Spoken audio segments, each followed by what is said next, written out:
우리가 계속해서 이제 금요기도회에 이제 10계명을 계속 묵상합니다. 오늘 이제 제 8계명 도둑질 하지 말라 하는 계명입니다.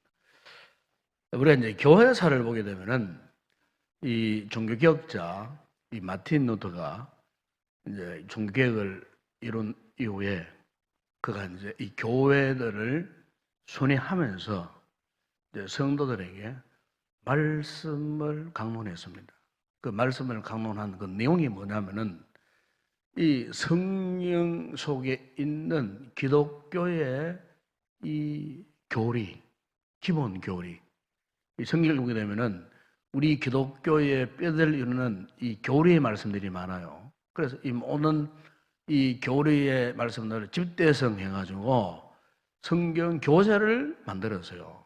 만들었는데 그 성경 교재를 일컬어서 교리 문답서라고 그렇게 이야기합니다. 교리 문답서. 그런데 이 교리 이 문답이라는 책이 있는데 이제 두 부분으로 나눠요.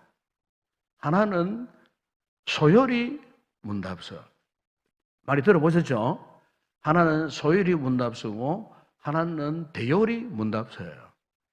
이 소요리 문답서는 이 우리의 다음 세대 주일학교 어린 학생들 자녀들을 위해서 가르치기 위해서 만들어 놓은 것이 이 소요리 문답이에요. 소요리 문답. 그리고 이 대요리 문답은 성인들을 위해서 만들어진 문답서입니다. 그래서 이 성인들을 위해서 만들어 놓은 이 문답, 대요리 문답 가운데에 110문, 110번째 그게 질문이 있어요. 그 질문에 보면은 그 질문 내용이 뭐냐면은 바로 제8계명, 우리가 묵상할 이 제8계명에서 하나님께서 금하신 것은 무엇입니까? 이렇게 묻고 그게 이제 이렇게 이제 대답을 합니다. 제가 한번 읽어드릴게요. 한번 들어보세요. 하나님께서는 국가가 법으로 처벌하는 도덕질과 강도질만을 금하신 것이 아니고 이웃의 소유를 자기의 것으로 삼으려고 시도하는 모든 속임수와 간계를 도덕죄라고 말씀하십니다. 이런 것들은 폭력으로 혹은 합법성을 가장하고서 일어날 수 있는데 곧 거짓 저울, 그리고 속이는 자, 그리고 속이는 돼, 뭐 한 말 두 말 돼, 그 되를 말은 돼. 그다음에 부정품, 뭐 부정식품이 아니라 모든 이 부정품, 그다음 위조 화폐, 그다음 이 고리 대금, 사채놀이 같은 일, 기타 하나님께서 이런 것들을 금하신 것입니다. 하나님께서는 또한 모든 탐욕을 금하시고 그의 선물들이 조금이라도 잘못 사용되거나 낭비되는 것을 금하십니다. 그렇게 답을 했어요. 그리고 이제 이 마틴 루터가 바로 이 답을 가지고 이제 적용을 했어요. 적용하면서 이제 설교를 했는데 그 설교 내용이 그 종교 개혁 당시에 중세교회가 얼마나 타락했습니까? 그래서 종교개혁이 일어났는데 그 당시에 이제 상황을 이 말씀을 가지고 적용을 하면서 이런 이제 표현을 했습니다. 우리가 인간의 모든 형편을 살펴보면 그것들은 도둑들로 가득 찬 거대한 소굴에 지나지 않습니다. 도둑질은 널리 만연된 큰 죄악이면서도 사람들이 눈꽃만큼도 신경 쓰지 않기 때문에 도저히 어찌할 수 없는 지경에 이르렀습니다. 만일 도덕을 죄다 교수형에 처한다면 이 세상은 순식간에 텅 비게 될 것이고 사형 집행인과 사형대 모두 태부죽일 것입니다. 이렇게 이야기했습니다.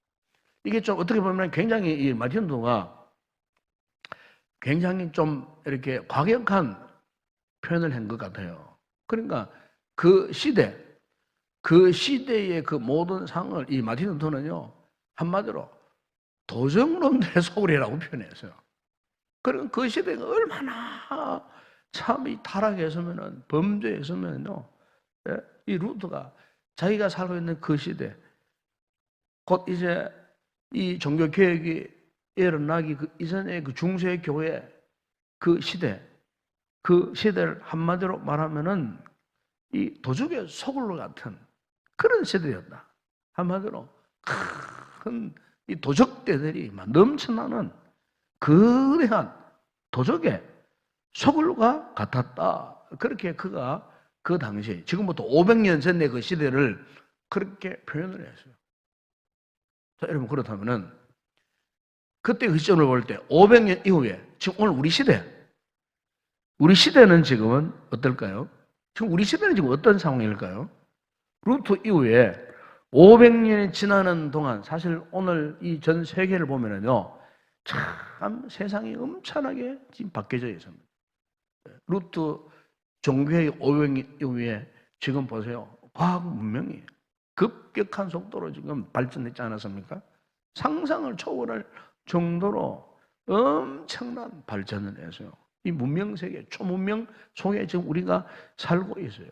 또 여러분, 사람들의 이 지적인 수준, 이 교육 수준, 500년 전에 그 교육하고 지금의 교육하는 엄청난 발전을 이루고 엄청난 이 교육의 내용들이 진보했어요. 그 시대에는 없었던 지식들, 상식들이 오늘날에는 무수하게 많이 있습니다. 또 여러분, 500년 전에 이 경제적으로 볼 때도 그 당시에 유럽은요, 정말 못 살았어요. 차라리 중국 쪽이 더 잘 살았어요. 유럽의 독일이나 이런 데는 정말 못 살았어요. 경제적으로 정말 낙후된, 물질적으로 정말 낙후된 그런 지역이에요. 그런데 500년이 지나는 동안에 경제적으로, 물질적으로 엄청난 지금 부여를 누리고 있다는 것입니다. 그러니까 500년 전에 이 살던 사람들과는 우리와는 비교가 되지 않는다. 지금 우리는 너무나 편리한 시대에, 너무나 풍성한 이런 시대에 우리가 살고 있는 것입니다. 이렇게 세상이 엄청나게 발전하고 엄청나게 변모해졌고 사람들도 참 엄청나게 똑똑해졌고 모르는 것이 없는 이런 시대에 지금 우리가 살고 있는데 과연 그렇다고 여러분 오늘 우리의 시대에 정말 아직까지 지금까지 도적질 하는 사람이 없는가? 마틴 루터가 500년 전 그 당시에 도둑들이 얼마나 많았으면 도덕의 소불이 나고 했던 그 표현처럼 여러분 오늘 우리 시대는 어떤가? 여러분 요즘 우리 시대는요 기상천외한 도둑들이 많아요. 제가 며칠 전에 제 핸드폰에 이제 문자가 메시지가 왔어요. 딱 문자 메시지가 왔는데 해외에서 물건을 48만 원짜리 물건을 구입했다는 메시지가 딱 올라온 거예요. 그리고 그 밑에 보니까 뭐 1544 뭐 전화번호 있잖아요. 이의가 있는 분은 115 전화해서 문의하세요. 메시지가 딱 떴어요. 그래서 내가 뭐 지금 외국에 물건을 산 것도 없는데 48만 원 어치 샀다고 문자 딱 이렇게 뜨는 거예요. 그래서 순간적으로 이게 보이스피싱이구나 싶어서요. 그래가지고 그 전화를 누르면 안 됩니다. 누르면은 안 돼요. 그러나 누르기 전에 SKT 114 전화 딱 해서 물어봤어요.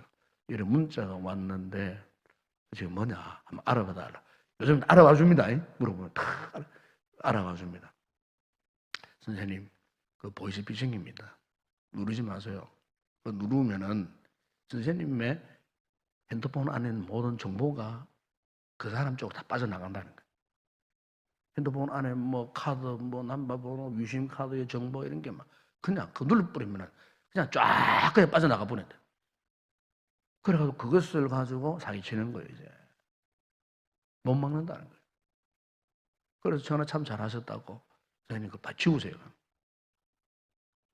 여러분 요즘요 이 도둑놈들이 최첨단 그거 있습니다. 여러분. 한국 성들도 그런 문자 오면 저그 번호 나 돈 안 썼는데 왜 이러지 왜 그냥 뭐 문이 누르면 안 된다 그 말이에요. 전화 딱 해보고 확인해보고 지워버려야 돼요. 예. 여러분 요즘 이 도적들이요 정말 최첨단을 거습니다. 여러분 우리가 상상하지 못하는 1년에 수십억 뭐 수백억이 이 보이스피싱에 빠져나간다 그러잖아요. 사람들이 속을 수밖에 없어요. 그렇잖아요. 모르면 눌러버리면 속아 넘어가는 거예요. 눌러버리면은 요즘 보세요. 우리 동네마다 마을마다 막 곳곳 CCTV 없는 데가 없어요. 예? 왜냐하면 이 도적들이 너무 많아요. 도적들이. 예? 도적들이 하도 많으니까 요즘 도적들이 지능들이 많으니까 이 도적을 잡기 위해서 이 경찰관들 수사관들이 애를 먹어요. 그래서 뭐 지문조회뿐만 아니고 유전자 감식, 뭐 최첨단 이런 것 국제적인 도둑을 잡기 위해서 인터폴 국제 경찰들이 서로 이렇게 협력해가지고 어떻게 합니까? 국제적으로만 도망간 도둑도 막 잡아내고 국제적으로 감시 감동해야 할 그 정도로 여러분 어떻게 보면 지금 우리 이 세상이 거대한 마틴 루터가 표현했듯이 우리 지금 이 세상 우리 사회가 거대한 이 도적 촉을 같은 이 시스템 속에 우리가 살고 있어요. 네. 우리 성도들 역시 뭡니까?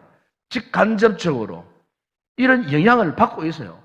내가 도적질 안 해도 그 도적질에 순간적으로 놀아날 수 있고 도적들의 시스템에 순간적으로 빠져들어가서 엄청난 손해를 받을 수가 있어요. 네.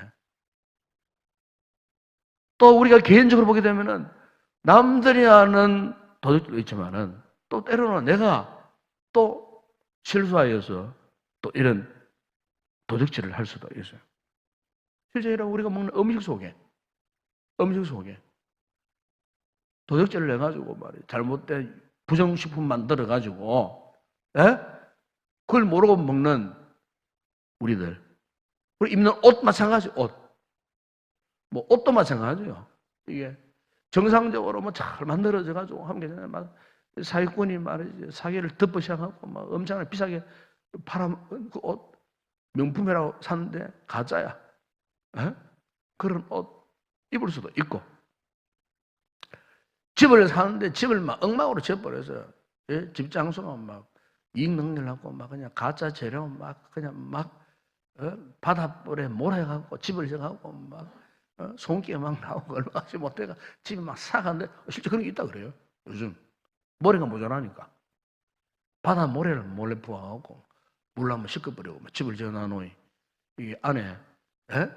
콘크리트 이 철근이 막 사갖고 녹아내려갖고 겉으로 멀게 물이 새나오고 막 이런 아파트 그런 아파트 있습니다 요즘 저 동탄에 가면 뉴스 나온 적 있잖아요.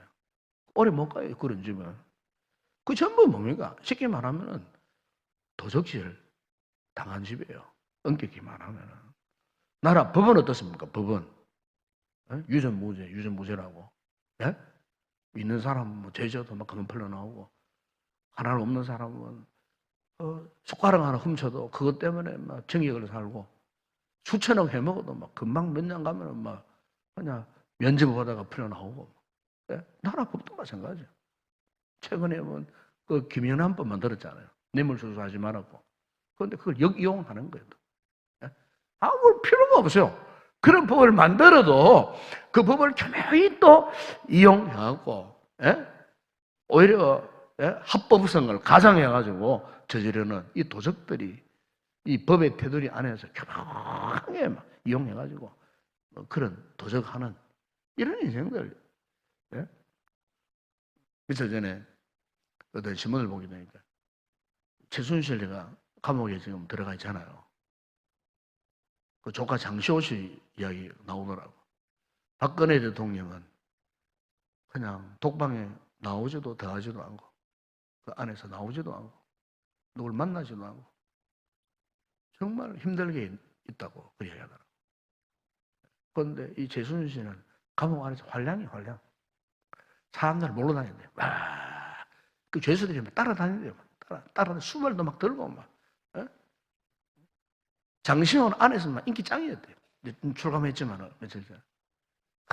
여러분 참 이 나라의 법이 지금 제대로 세워져 있지 않는지 의심스러울 정도로 그야말로 여러분 참 너무나 기가 막힌 현실. 그야말로 도적떼들이 막 벌벌거려도 그걸 어떻게 할 수 없어요. 왜? 법의 테두리 안에서 교묘히 이용하니까. 예? 법은 법으로 해결해야 되기 때문에 법을 잘하는 사람은 교묘히 피해가면서 계속 지금 사기치고 도둑질을 해먹는 거예요. 근데 그걸 잡아낼 근거가 없는 거예요. 예? 법의 테두리 안에서 그걸 이용해가지고 하니까. 요즘 여러분 우리 상거래 상거래. 가을 햅쌀 나오죠. 햅쌀에 100% 햅쌀 없습니다. 알고 계세요? 묵은 살 20% 최소 섞습니다. 그게 그 살장수들이 나올 때 아예 잘 아는 가까운 분이 한 분이 여주에 살창로에서 일을 해서요. 그분이 그런 이야기를 하더라고. 진짜 햅쌀 없습니다 하는 거예요. 진짜 햅쌀을 왜 없느냐? 장사꾼들이 맨날 묵은 살을 최소 20% 습격하고 햅쌀이라고 판다 그거예요. 우리 모르고 햅쌀인 줄 알고 100% 햅쌀인 줄 알고 먹는 거예요. 예? 이 상거래 말이죠. 예? 시국 식당 200g 정량이면 150g 속입니다. 이 집에는 와 양이 작노. 그거 분명히 속이는 거예요. 돈은 더 비싸고 양은 적고. 여러분 해외여행 가보시면 알겠지만은 여행사통에 가보세요. 처음에는 뭐 80만 원, 90만 원 합니다. 우리 현지에 가보면요. 가이드가 막 그 자신의 입담으로 해가지고 그냥 막 안 가야 될 옵션까지도 가도록 만들고 막 이렇게 물건 파는데 억지로 끌어가지고 물건을 귀엽고 사도록 만들고 90만 원을 주고 갔다 갔다가 나중에 갔다 보니까 카드에 뭐 150만 원, 200만 원 끊겨있고 말이야. 그 가가지고 소 넘어가가지고 그 엄밀히 말하면요 그거예요. 도적질입니다. 도적질이에요. 모든 상거래 속에 전부 이렇게 말해요. 막 속이는 사람. 법을 집행하는 뭐 판사도 검사도 그렇지 않습니까 지금. 변호사도 그러고요. 다 속이는 거예요. 학교 급식도 막 전부 뭐 여기 계시는 분 계시지만 학교 식당에 급식 그것도 정말 참 문제가 많다 그래요. 유치원 요새 유치원 문제, 어린이집 문제 그렇지 않습니까 여러분? 이런 여러 가지 참 힘든 어려운 문제들. 여러분 우리가 이런 걸 보면은 우리 성도들이 정말 알게 모르게 손해보는 부분들이 얼마나 많은지 몰라요. 특별히 여러분 우리 성도들도 마찬가지예요. 우리 성도들도 이 사람은 원래 이 타락한 본성이 뭐냐면은 자꾸 죄를 짓고 싶어요. 누구를 자꾸 속이고 싶은 그런 본성이 있어요. 이 도적질도 마찬가지예요. 이 도적질 하고 싶은 DNA가 있는 거예요, 이게. 그래서 뭐 조금만 누구를 속이고 싶고, 사기치고 싶고, 내가 좀 더 많은 것을 얻고 싶고, 이익을 누리고 싶고, 이런 심리 본성, 이게 다 있다는 거예요. 그러나 여러분, 우리 분명히 아셔야 될 것이 뭐냐면은, 우리 성도들만큼은 정말 은혜를 알고, 특별히 우리에게는 누가 내주에 계십니까? 성령님이 내주에 계시잖아요. 진정 성령님이 내주에 계시는 우리 성도들은 이 도적질을 할 수 없어요. 할 수가 없어요. 우리 성도들은 이 도적질이 어울리지 않는 신분이에요. 왜? 우리 속에 누가 계시기 때문에. 진리의 영이신 성령님이 계시기 때문에. 여러분 요한복음 14장 11절 보시면은 이렇게 말씀합니다. 그는 진리의 영이라 세상은 너희 그를 받지 못하나 이는 그를 보지도 못하고 알지도 못합니다. 그러나 너희는 그를 아나니 그는 너희와 함께 거하시며 또 너희 속에 계시겠습니다. 그랬어요. 여러분 우리의 심령 속에 진정으로 이 같은 진리의 성령님이 계시면 누구를 못 속입니다. 속일 수가 없어요. 네? 남의 것을 슬쩍 도둑질 할 수가 없어요. 진리의 성령님이 안에 계시기 때문에 그 성령님이 우리를 진리 가운데로 인도하시는 분이기 때문에 그런데 내가 만약에 자꾸 누구를 속이고 사기를 치고 자꾸 거짓말을 하고 그래서 자꾸 무엇을 훔치고 한다. 그러면요, 그거는 진짜 문제가 있는 분이에요. 이걸 성경은 이렇게 표현합니다. 디모데전서 4장 2절에 자기 양심이 화인을 맞았어. 외식함으로 거짓말하는 자들이 자기 양심이 화인을 맞았어. 그러니 여기 화인을 맞았다는 말은 무슨 말이냐면 양심이 마비되어 있다는 겁니다. 양심이. 양심이 마비되어 있기 때문에 종교인으로서는 삶이 가능해요. 그러나 진정한 믿음의 삶은 불가능한 거예요. 신앙의 삶은 불가능한 거예요. 여러분, 그렇기 때문에 우리가 오늘 이 10계명, 이 8계명을 우리가 이 참 세상 가운데 지키며 살아갈 수 있는 그 비결을 제가 두 가지만 말씀드립니다. 그 먼저 하나는 우리가 이 계명을 지키기 위해서 하나님이 진정 하나님이심을 잊지 말아야 합니다. 아멘. 우리가 믿는 하나님이 진정 하나님이시다 하는 사실 이걸 잊지 말아야 돼요. 이게 무슨 이야기냐면은 사람이 누구에게 사기를 주고 이렇게 자꾸 도둑질을 한다 하는 이 문제는 뭐냐? 그 사람의 마음이 지금 문제예요. 마음이 문제예요. 그러니까 우리 마음 속에 성령 하나님을 모시고 있잖아요. 그런데 이미 그런 사람은요, 하나님을 모시고 있는 그 마음이 지금 도적질 당한 상태예요. 네? 악한 영에 의해가고 내 마음이 지금 강탈당한 상태예요. 그러니까 죄를 짓는 거예요. 그러니까 이 하나님 모시고 있는 성령을 모시고 있는 내 마음이 악한 자에 의해서 내 마음이 강탈되면은 그때부터는 하나님이 나의 삶의 주인이 아니에요. 돈이 나의 삶의 주인이 되고 돈이 안전이 되고 돈이 곧 행복이고 하나님이 나의 장래를 보장하는 것이 아니고 돈이 나의 장래를 보장해 준다고 믿는 거예요. 하나님이 나를 지켜준다고 믿지 않고 돈이 나를 지켜준다고 믿는 거예요. 하나님이 계시할 자리에 그 자리에 돈을 얹어놓고 살고 있는 거예요. 하나님을 믿고 살아야 되는데 돈을 믿고 살고 돈을 바라보고 살고 하나님께 집중해야 되는데 자꾸 우리 삶이 돈에 집착해서 살아가는 거예요. 결국 주의 종, 하나님의 종이 되어야 되는데 돈의 노예가 되어 돈의 종이 되어 살아가다 보니까 그렇게 돈을 갖고 있으면 더 큰 돈을 갖고 싶고 더 새로운 것 갖고 싶고 그래서 자꾸 그것 때문에 욕심에 이끌리고 탐욕에 이끌리고 끊임없이 탐욕대로 살다가 결국에는 어떻게 합니까? 나의 모든 삶이 송두리째 다 뺏겨버려요. 여러분, 돈이 하나님이 되면 안 됩니다, 여러분. 아시겠죠? 돈이 내 인생의 주인 되면 안 된다 그 말입니다. 우리의 심령에 하나님으로 계속해서 체험 받아야 돼요. 아마 여러분 잘 아시는 사람이지만 이 대도 조세영 씨 아시지 않습니까? 대도 조세영 씨.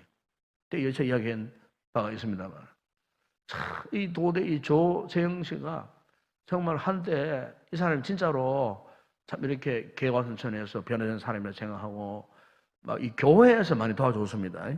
교회 특별히 이제 변호사 가운데 엄상익 변호사 유명한 변호사 아닙니까? 이 불쌍한 자 가난한 자 도와주는 엄상익 변호사가 전적으로 이 사람이 변호인이 돼갖고 참 설득도 하고 위로도 하고 교훈도 그분도 신앙의 사람이에요. 그리고 어쨌든 예수 믿고 잘하도록. 그래서 이 사람이 이제 뭐 정말 참 이 개과선천한 건 줄 알고 좀 다 송원하고 간 거지. 그래가지고 막 전국에 막 수만 뭐 교회 막 강단에서가 간증도 하고요. 그리고 막 성교회 운영도 하고 막 정말 잘 나갔어요. 정말 잘 나갔어요. 참 연락하는데 결국에는 우리 아시지 않습니까? 이분이 결국에는 또 도둑질을 한 거예요. 2000년도에 그분이 이제 결혼을 했는데 그 22살 비구니 이제 여자 성녀와 결혼을 했어요. 예쁜 비구니를 만나가지고 결혼해가지고 살고 아이도 낳고 뭐 이렇게 해서요. 했는데 최근에 소식 들어보니까 이혼했다 하더라고요. 왜 이혼했느냐? 이 남편의 장차가 여전히 알게 모르게 계속 도둑질을 하는 거예요. 그걸 하지 말라고 막 하니까 죽여버리겠다고 그러면 협박도 막.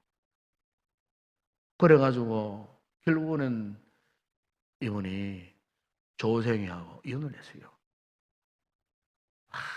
완전히 그냥 타락해버려. 왜 그럴까요? 그 마음속에 하나님으로 채워져야 되는데 돈으로 채워져야 되니까 하나님을 찾지 않는 거예요. 하나님을 잊어버렸다 그 말이에요. 여러분 신명기 8장 9절이야 11절 보면 이런 말씀이 있습니다. 모세가 곧 이제 가나안 땅에 들어갈 이스라엘 백성들에게 이런 말씀을 했습니다. 네가 먹을 것에 모자람이 없고 내게 아무 부족함이 없는 땅이며 그 땅에 돌은 철이요 산에서는 동을 캘 것이라. 네가 먹어서 배부르고 내 하나님 여호와께서 옥토를 내게 주셨으므로 말미암아 그를 찬송하라. 내가 오늘 내게 명하는 여호와의 명령과 법도와 규례를 지키지 아니하고 마지막 부분 이런 말씀합니다. 내 하나님 여호와를 잊어버리지 않도록 삼갈지어다. 중요한 말씀이에요. 네 마음에 하나님을 잊지 말라 그 말입니다. 하나님을 잊지 말라. 왜? 우리는 하나님을 잊어버리면 안 돼요. 하나님을 하나님으로 알아야 된다 그 말입니다. 하나님을 잊어버리면은 다른 것들이 내 마음을 주장합니다. 다른 것들이 침투에 들어왔고 내 마음을 빼앗아가 버립니다.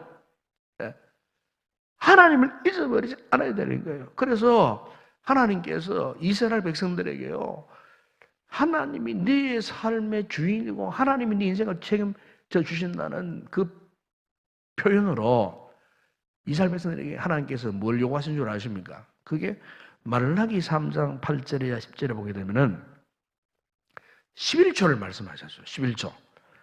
그 보면은 사람이 어찌 하나님의 것을 도둑질하겠느냐. 그러나 너희는 나의 것을 도둑질하고도 말하기를 우리가 어떻게 주의 것을 도둑질하였나이까 하는도다. 이는 곧 11조와 봉헌물이라고 그랬어요. 여러분, 우리가 11조 그러면은 돈 이야기로 생각합니다. 그러면은 여러분, 하나님께서 물질이 없고 돈이 없어서 우리에게 뭐 돈을 강탈하기 위하고 빼앗기 위해서 11조 하시라 했겠어요? 안 해요. 그 말씀이 아니에요. 많은 성도 이걸 오해하는 분들이 굉장히 많아요. 11조는 곧 돈이다. 예. 여러분, 11조의 진정한 교훈 의미는 돈 문제를 이야기하는 게 아닙니다, 여러분. 예?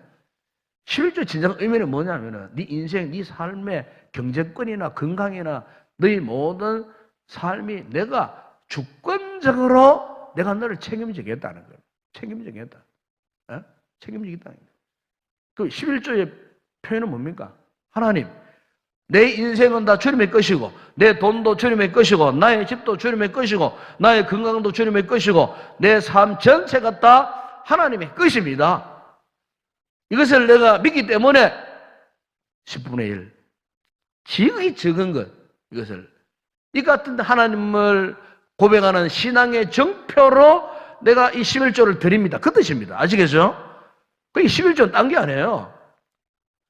하나님 내 인생의 주권자라는 사실을 내가 가지고 있는 그 많은 것 가운데 적이 적은 10분의 1을 가지고 표현하는 거예요. 예. 그렇게 하면 내가 너를 책임지겠다는 거예요. 예. 11조 드리는 거 보면은 아, 저 사람이 진짜 온전한 신앙을 가진 사람이 알 수 있는 거예요. 알 수 있는 거예요. 그거 속일 수가 없어요. 11조를 온전히 드리지 못한다는 것은 지금 뭔가 지금 내 신앙이 지금 주객이 지금 바뀌어져 있는 거예요. 하나님의 내 심령이 주인이 되어 주셔야 되는데 저 돈이 주인 되어 있어요. 그걸 아깝지. 아까운 거예요. 하나님께 온전히 드려야 되는데 들으지 못하는 거예요.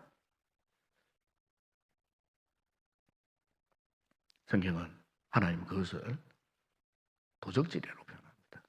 죄송한 표현이지만 도적질이에요. 우리 하나님 앞에 도적질하고 어떻게 하나님 앞에 이 복을 받겠어요? 팔 수가 없는 거예요. 네. 하나님이 이시라는 사실을 여러분 믿고 인정하시기를 주의 이름으로 축원합니다. 네. 그 다음에 우리가 이 8계명을 잘 감당하기 위해서는요, 결국 뭡니까? 나는 내 재물의 주인이 아니다 하는 사실을 고백해야 돼요. 모든 재물의 주인은 하나님이에요. 내가 아니에요. 네. 이 재물이 내 거라고 생각하니까 돈이 좀 생기니까 자꾸 어떻게 합니까? 교만해지고. 요즘 소위 사회적으로 하는 용어 가운데 뭐 갑질, 그죠? 있는 자가 없는 자에게 막 갑질을 행하고. 예? 돈 때문에. 돈 그 자기 거라고 생각하니까. 돈의 권세에 힘입어가고 가난한 자를 억압하는 거예요. 여러분, 공산주의가 왜 생긴 줄 아십니까?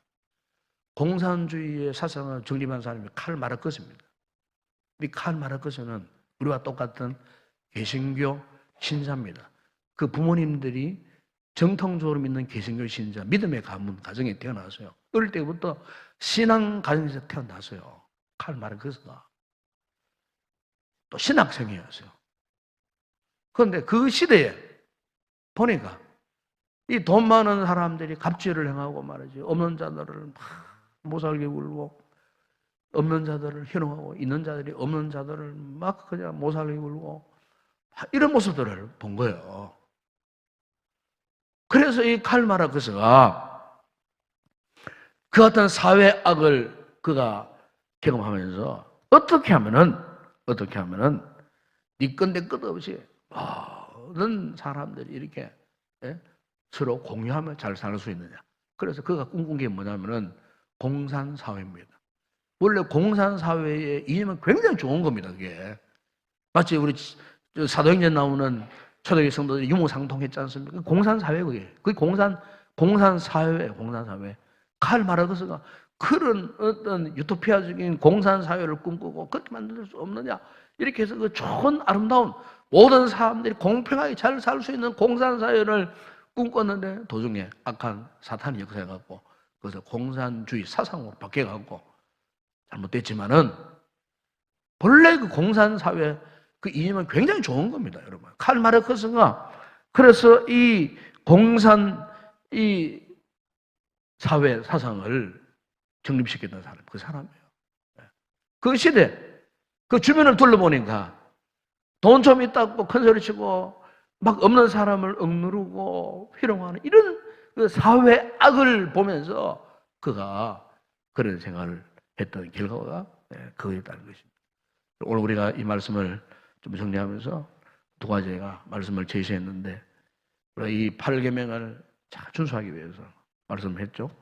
하나님이 과연 하나님의 심을 내가 믿고 있는가? 네. 그리고 내 재물의 주인은 내가 아니고 누구라고요? 하나님이 하나님이. 네. 그래서 우리가 이 신앙 갖고 정말 우리 하나님 앞에 정말 전혀 이 같은 나쁜 마음 품지 않고 선한 마음 품고 하나님 앞에 아름다운 모습으로 믿음으로 행하는 그런 복된 성을 되시기를 주의 이름으로 축원합니다.